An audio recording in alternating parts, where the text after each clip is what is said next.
Alrighty, welcome back to part 2 of Charlie's Edition, the Joy of Gay Sex series, where we're talking about HIV and AIDS today.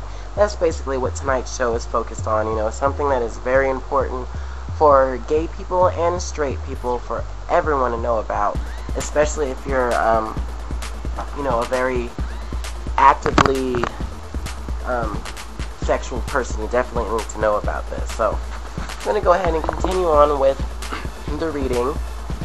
So basically right now, what happens to this information? What happens to the information when you are diagnosed with AIDS or HIV when you go to the health department? And that's what I'm going to tell you guys right now. The answer to this question depends upon state law. We'll use New York State as an example. By law, everyone who tests positive must be reported by name and birth, date to the Department of Health. It's similar to the law about reporting venereal disease. However, there are laws to protect the confidentiality of this information, and while the state is supposed to inform your sex partners of your infection, this provision of the law is not enforced. Counting HIV infections is required by the epidemiological purposes. States receive funds from the Ryan White legislation based upon infection rates. There is no evidence that the confidentiality of this list have been broken. Employers and insurance companies, for instance, cannot gain access to it.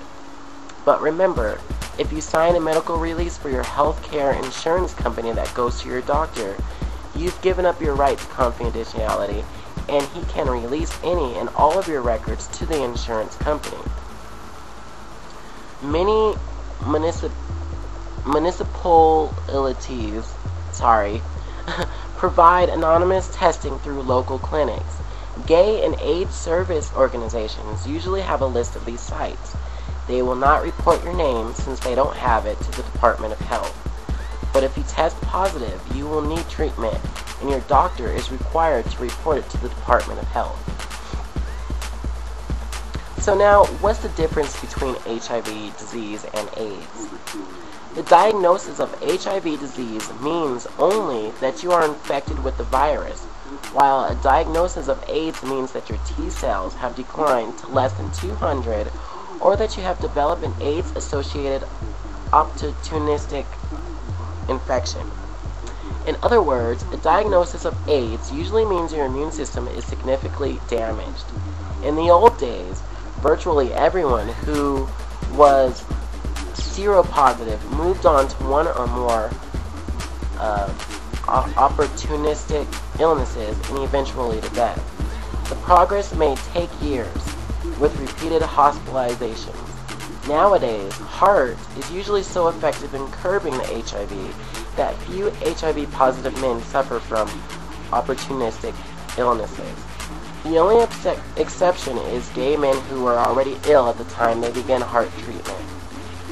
But even these men, although occasionally subject to various opportunistic infections, manage to enjoy functional lives. Without HAART, they would likely be dead.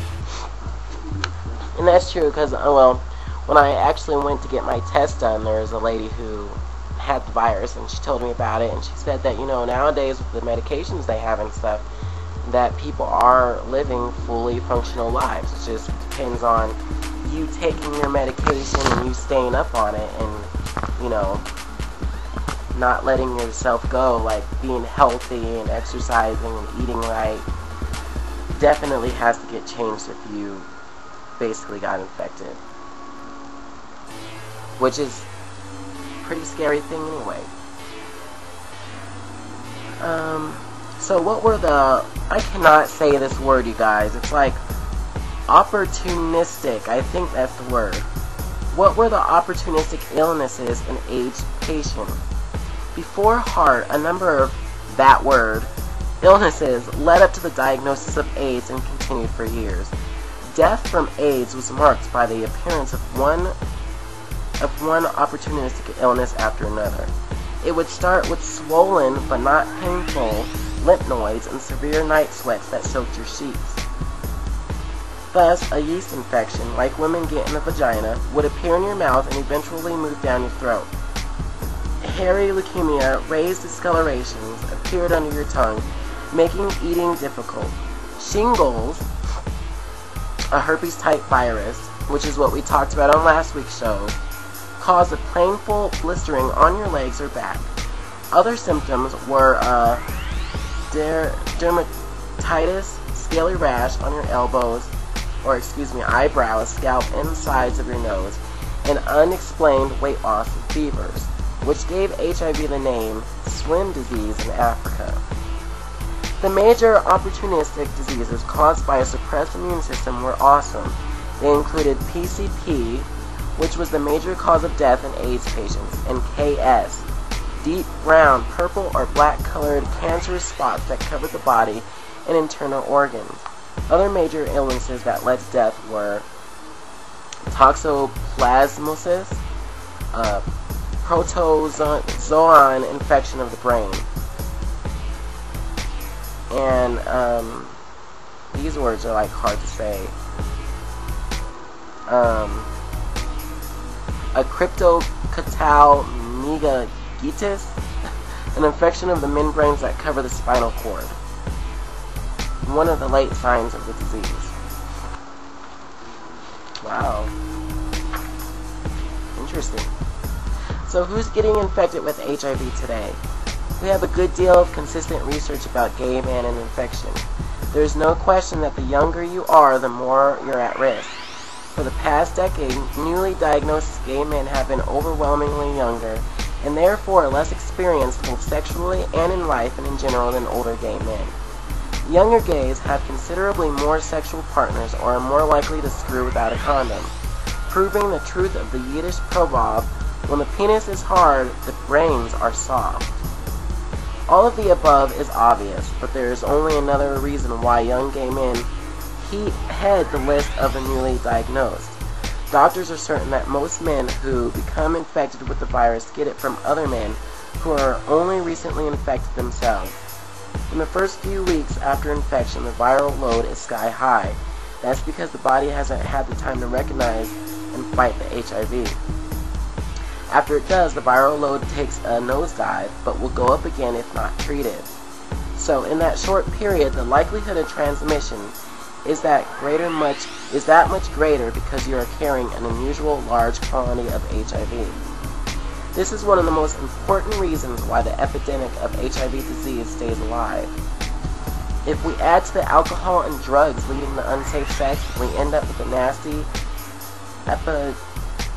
epidemiological problem. Several books have addressed these problems, among them Sexual Ecology and Life Outside. Yeah, so very interesting. It is true, a lot of younger people who are very unexperienced and just want to have sex and don't know much education about unsafe sex and HIV, they get infected a lot more often because it's like they don't care. So, coming up on part 3 of Charlie's Edition, we're going to talk about why HAART is more effective than a lot of other kind of research companies.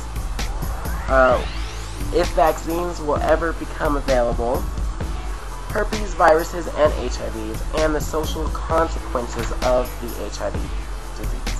So stay tuned to part 3 of Charlie's Edition, Joy of Gay Sex. We'll be right back.